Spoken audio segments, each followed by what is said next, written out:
Evidentemente han entrado un montón de venezolanos al Perú en edad laborable. Se han entrado 400 y pico mil. Yo calculo que de ahí 350, si quieren, están para trabajar. Y le están quitando la chamba a los peruanos y eso es algo que ha molestado a algunos. Estamos con Laxmi Miosi, que ella es peruana venezolana. Le vamos a preguntar con respecto a su historia, a qué conoce el régimen migratorio y si realmente está sintiendo xenofobia o racismo, que nos explique cómo entiende ella esos términos para con la situación de sus connacionales, ella que también es connacional nuestra. Laxmi, ¿qué tal? ¿Cómo estás? Buenos días. Buenos días, Philly. Gracias por la invitación. Bueno, mi historia, como la de muchos hijos de peruanos inmigrantes en Venezuela, en la década de los 80, cuando ustedes atravesaban una situación bastante complicada, mi padre peruano decidió migrar a Venezuela porque le ofrecía mayores oportunidades.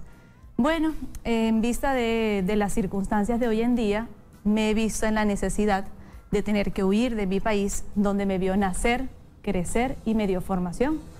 Pero el Perú, que es mi segundo país, me dio lo que no me pudo dar Venezuela, que es calidad de vida. A ver, ¿tu papá dónde nació? Él nació acá en Lima. ¿Tu mamá? En Venezuela, ella es venezolana. ¿Tu papi conoce a tu mami acá? No, se conocen allá en Venezuela, en Caracas. O sea, tu papá sale, ¿por qué se va tu papá del Perú? ¿A qué edad sale tu papá del Perú? Bueno, él tenía aproximadamente 30 años, en la década de los 80. ¿Y se va? Sí, se va a Venezuela en busca de un mejor futuro. Y se va y se enamora de una chica venezolana que es tu mamá. Claro, así es. Y tuvo hijos. ¿Y ahora por qué tú te vienes para acá? Bueno, en vista de la crisis migratoria, debido a que resulta ser que yo estudié Derecho en Venezuela. Y como todo estudiante, uno aspira con su profesión, a una calidad de vida.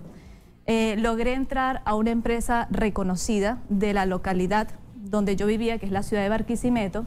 En ese momento, en el año 2015, yo ganaba 3 sueldos mínimos, donde solamente me alcanzaba para poder pagar mi graduación, que ya a los meses me iba a graduar y obtener mi título, y para gastos domésticos. En el año 2010, la joven venezolana abogada que trabajaba ahí logró con ese sueldo pedir un carro del año y a crédito.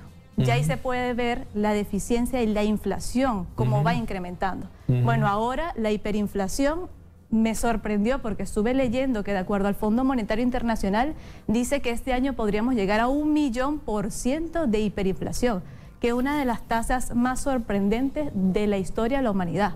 Estuve viendo que solamente se han visto estas tasas en 2 ocasiones, como es en el caso de un país africano que se llama Zimbabue, en el año 2008, donde tuvieron una tasa de hiperinflación de 11.2 millones.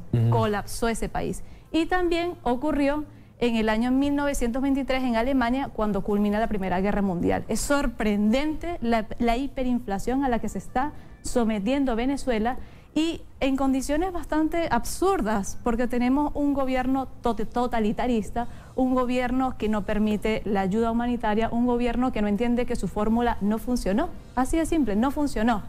¿Y qué pasa? ¿Cómo puedes entender tú, Laxmi, que ya cuánto tiempo llevas en el Perú? 2 años y medio. ¿Cómo puedes entender que haya gente de ideologías de izquierda que apoye a Chávez, que apoye a Maduro? Gente como gente del Frente Amplio, del Nuevo Perú, que apoyen sus recetas económicas, que apoyen su manera de organizar a la sociedad, que los consideren a ellos líderes que están preocupados por el pueblo. ¿Cómo puedes entender eso si tú ya has visto cómo se vive en el Perú y tu papá te ha contado lo que pasó en los 80s, que era parte de todo este populismo, y cómo se vive ahora?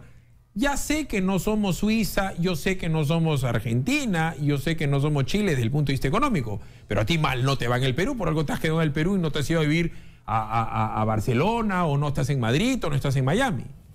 Bueno, últimamente se han visto unas tendencias como campañas de odio y se ve que estos personajes van de la mano con estos partidos comunistas. Yo hago un llamado a la colectividad peruana a que sepan a elegir sus representantes. ¿Por qué? Porque la generación que eligió a Chávez, que yo no elegí a Chávez, no tuve la oportunidad de decidir ese gobierno, creyeron en un falso profeta. Este falso profeta, llamado Hugo Rafael Chávez Frías, ¿qué le ofrecía al pueblo? Le ofrecía villas y castillos, y la realidad fue otra.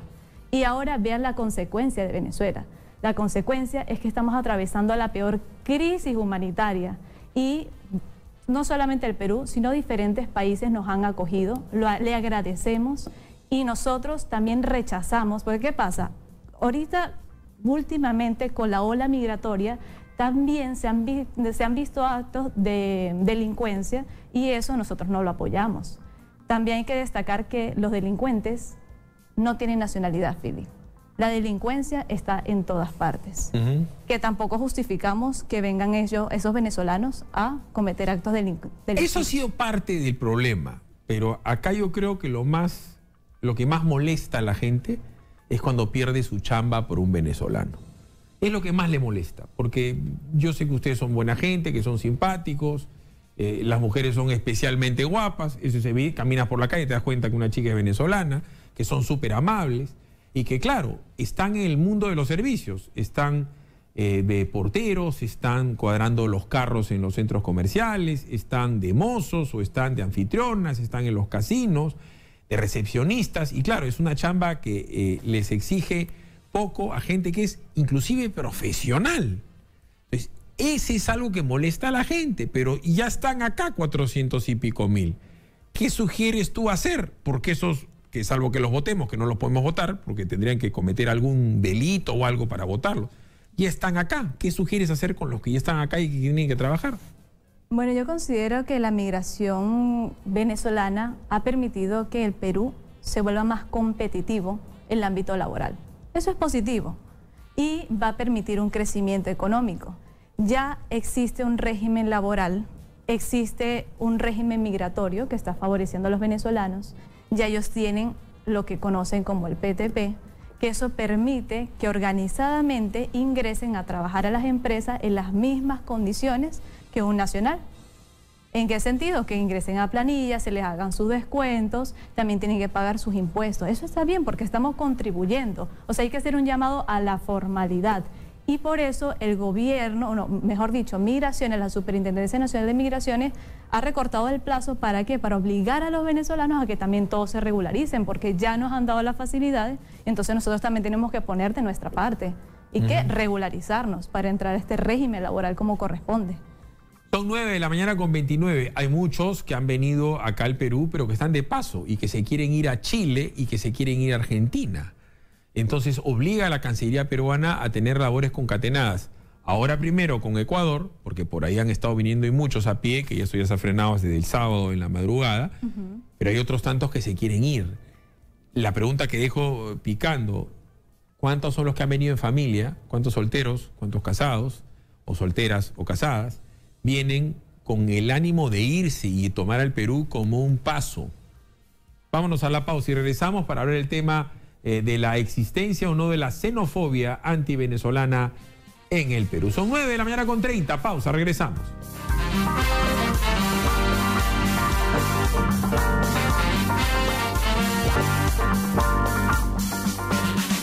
A ver, tiene que haber, como es obvio, una política migratoria.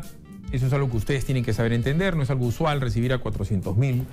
Y en determinado momento vamos a tener que comenzar a pedir visas. Ya es algo que es obvio. Y a los que están acá se le van a tener que pedir certificados de buena conducta, antecedentes penales y judiciales.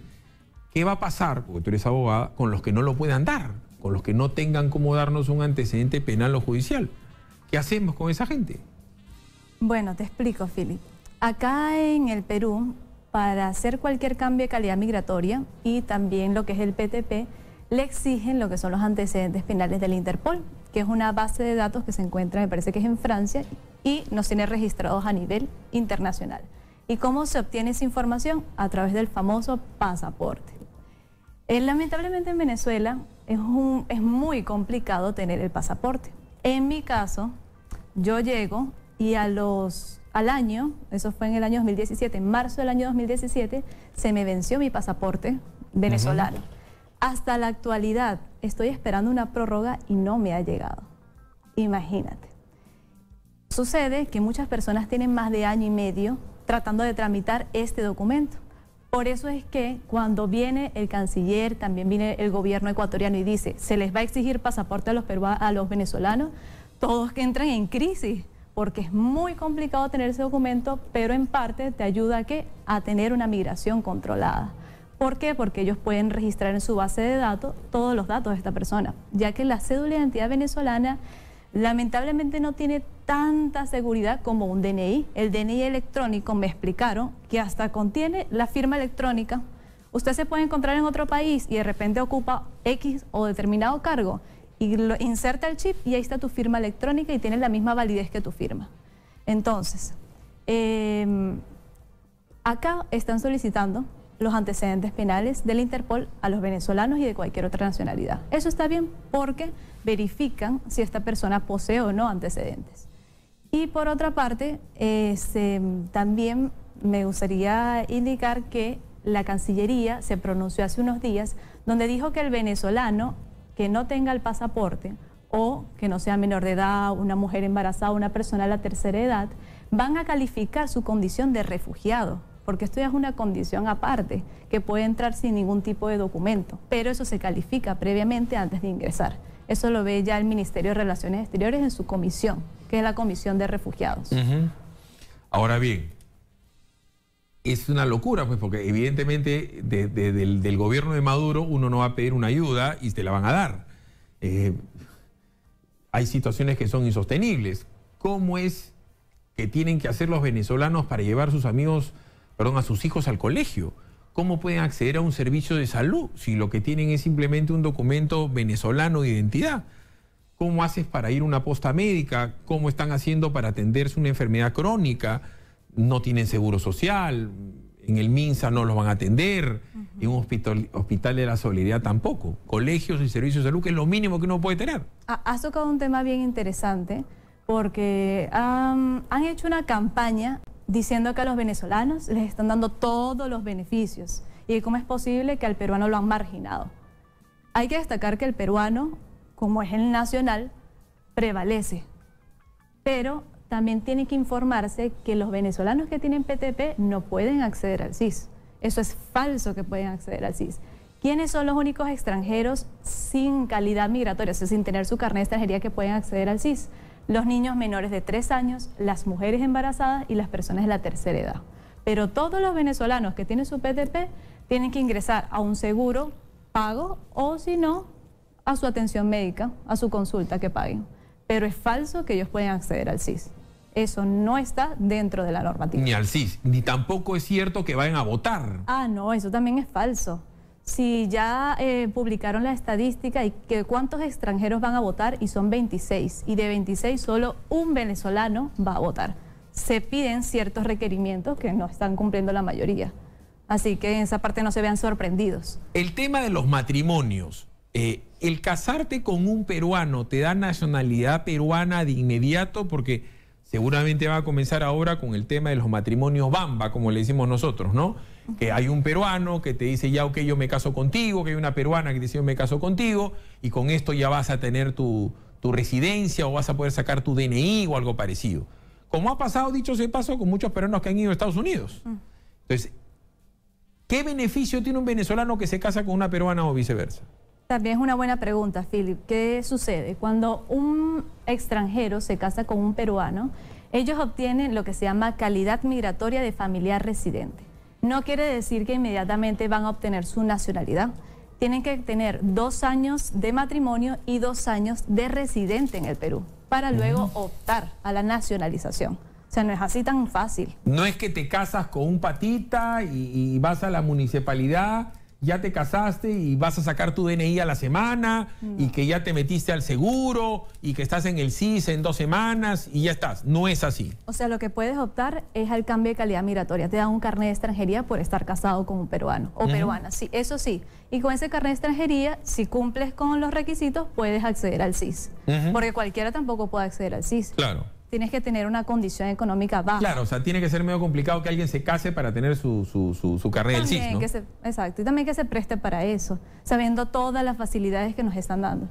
Y también hay que hacer un llamado a los venezolanos, que hay que comportarse, hay que tener humildad.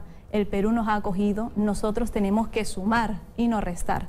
y tenemos que hacer crecer también este país que nos está apoyando. ¿Cómo hacen con el brevete? Porque es otro temor, ¿no? Muchos están de ambulantes, hay ambulantes en San Juan de Lurigancho, ambulantes en todos lados, ¿no? Sí. ¿Cómo haces con los brevetes? Porque dirán algunos, se ponen a manejar. Yo ayer vi cómo un policía paraba a un taxista y el taxista le sacaba su documento de identidad, no sé cómo se llama ustedes. La licencia de conducir. No, de Venezuela y la licencia de conducir de Venezuela, pero tú no puedes manejar acá, en Lima, con licencia de conducir de Venezuela.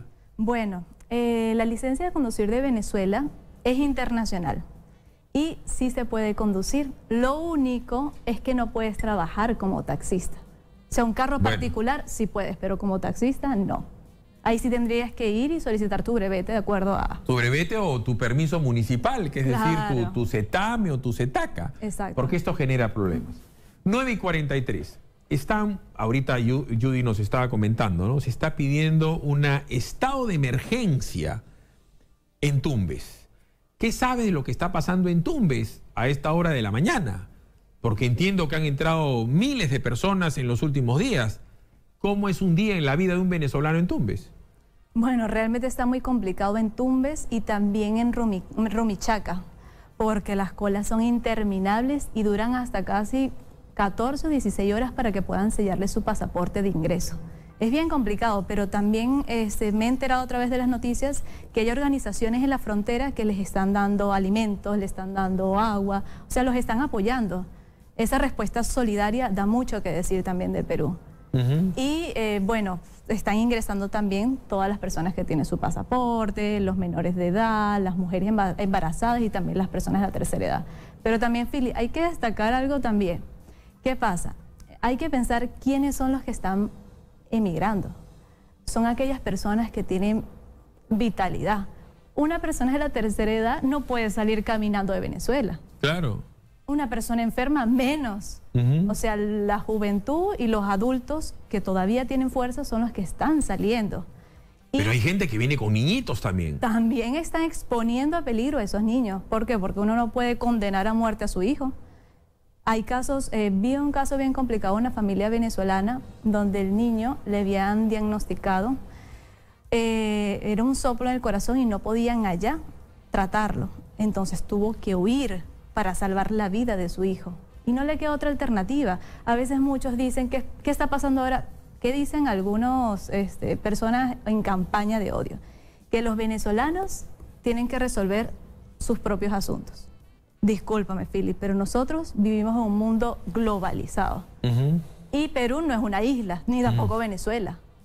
Tampoco es que Perú va a asumir toda la responsabilidad, pero hay lo que pasa es que Venezuela, hay que decirlo, Venezuela no es límite. Hay gente que de repente no lo sabe, pero Venezuela, digo esto, Venezuela no está al costado de Perú. Los venezolanos están pasándose de Venezuela a Colombia, de Colombia a Ecuador, y de Ecuador si vienen al Perú. Claro. O sea, es cruzar dos países. ¿Ustedes tienen frontera con Ecuador?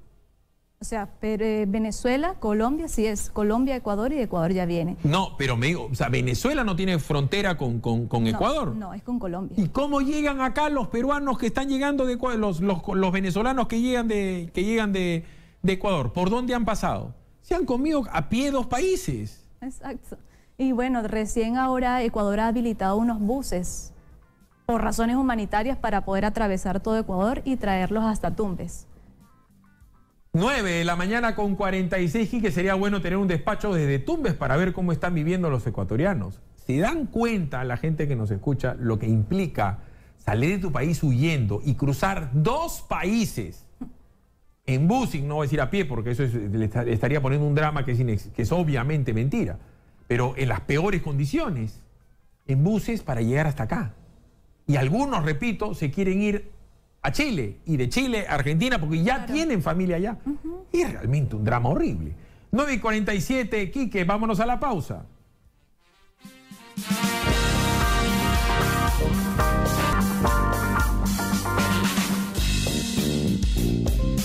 A ver, en los últimos días hay un candidato a la alcaldía de Lima, se llama Ricardo Belmont Casinelli, que es un gran comunicador. Se ha puesto en un modo antivenezolano. ¿No es cierto? Es un tipo que creció ante el ojo público como una persona muy solidaria, muy buena persona, que tenía las pastillas para levantar la moral, era el positivo, era el hermano. Así es como tú no tienes por qué saber, le tendrías que preguntar a tu papá quién es Ricardo Belmo. Un tipo con valores, con principios, o sea, es otra persona. O sea, este señor parece que se ha dedicado a hacer absolutamente lo contrario a lo que siempre hizo el otro señor. Porque siempre era protegido a los niños con polio. Y ahora pues vienen niños enfermos de Venezuela y dice que no vengan más. Pero según algunos analistas, yo discrepo, le está ligando, que por eso es que ha subido en las encuestas. ¿Tú has escuchado a Ricardo Belmont y sus alocuciones? ¿Tú crees que eso realmente lo haga subir en las encuestas, de que esa es una buena idea?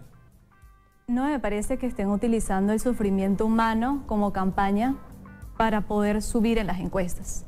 Y también le hago un llamado al señor Belmont para que no continúe con estas campañas de odio y discriminación, ya que, si bien es cierto, en la legislación peruana está establecido en el Código Penal, en el artículo 323, la no discriminación.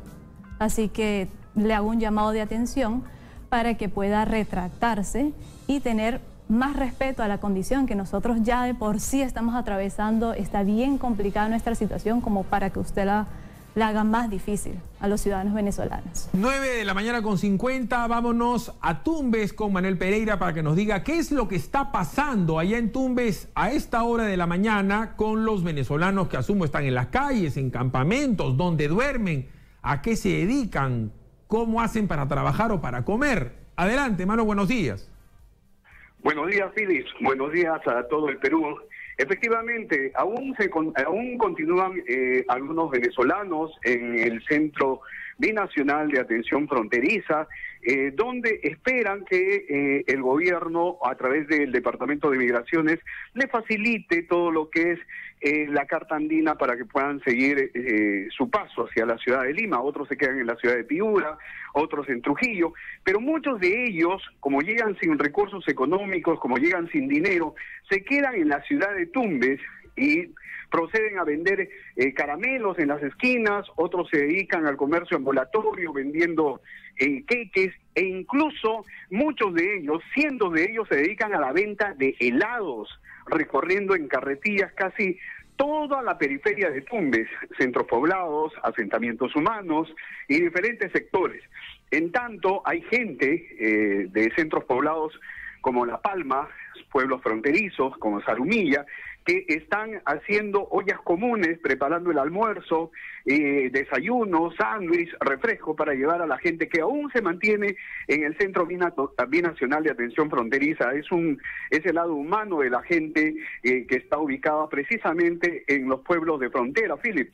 Pero también hace unos días, hace 3 días, el alcalde de Tumbes ha pedido que se declare en emergencia, toda vez pues que muchos de ellos se quedan a pedir trabajo en diferentes entidades comerciales y dejan sin trabajo supuestamente a los peruanos. Ahora bien, ¿cuántos hay? ¿Los han contado? ¿Tienen una idea de cuántos venezolanos están a esta hora de la mañana allá? Porque claro, el común de ellos quieren venirse a Lima, otros irán a Trujillo, porque las condiciones de agua, por dar un ejemplo de Tumbes, ya es por todos conocido que son complicadas. Igual los servicios de salud y los colegios, pero calculo que habrá gente que quiere bajar a Chiclayo, que quiere ir a Trujillo, que quiere venir a Lima.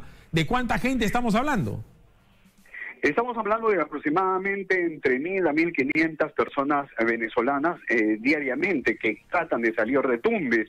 Hay que señalar pues que muchos de ellos solamente llegan con su pasaje, es decir, a veces llegan sin un sol en el bolsillo, ¿no? Entonces se quedan en la frontera esperando que les den una mano, que les den un aventón.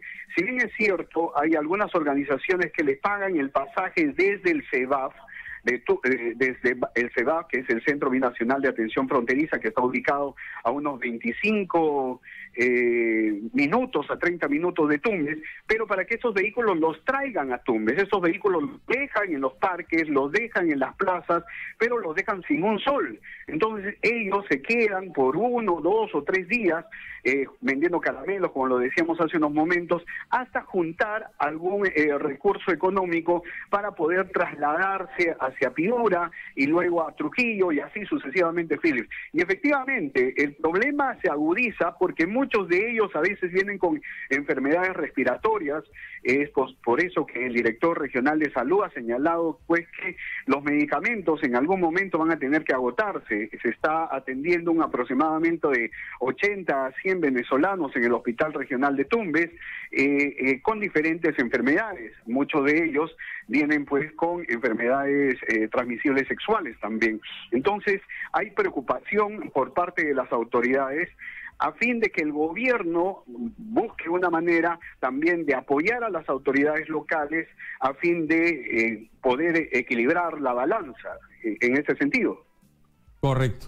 La situación es realmente caótica, pero no sé si entendiste mi pregunta. ¿Cuántos hay? Tú me has dicho cuántos están yendo, pero en total en los últimos días, ¿cuántos venezolanos hay en este momento en las calles?